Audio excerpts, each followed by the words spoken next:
guys! Welcome ulit sa aking travel in Cordon naman guys. So nakikita nyo ba yung tao na yun guys? Nagtanong-tanong kami dito kung tourist spot ba yung spot na yan guys. Pero sabi nila ito daw yung pinagmomotor showan ng mga may rider o kaya may mga motor guys.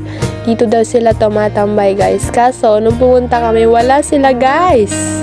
Kaya umuwi na lang kami guys. Galing kami McDo, diba guys? Dami namin pinamili. With my bebe as always.